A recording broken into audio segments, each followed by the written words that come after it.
แฟนบ่ว่าบ่จังใดน้อคือทักหาอายเจ้าบ่มีเรื่องทุกข์ใจให้กราบก็ได้ออกมาหาได้บ่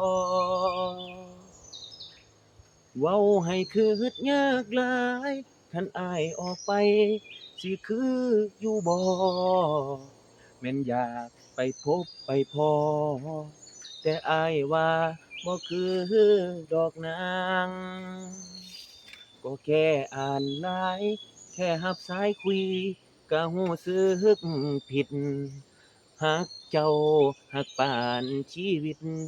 สิปาดด้วยมีดก็บ่เห็นความชัง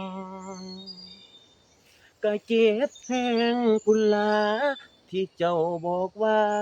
ใจสิเพมัง อยากหายตัวไปอยู่ข้างๆแต่อายก็เห็นได้แค่รู้ตนมาฮอดมื้อนี้หน้าที่ของน้องก็คือฮักเขาสถานะเดิมๆสองเฮา มันเปลี่ยนไปแล้วแต่โดนอดีตรักสองเฮามันกายย้ำเว้าในทุกเหตุผลมีเขาเป็นแฟนทั้งคนให้อดสะเอาความเก่ามาเว้าดอกแฟนสิมาพอเศร้าเนาะพอสำนี้ล่ะ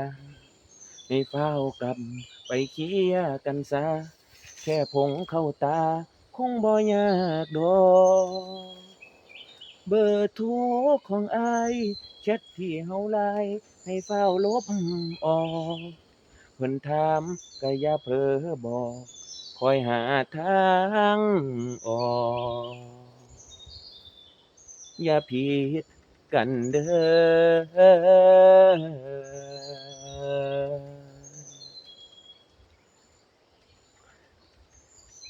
ขึ้นเขา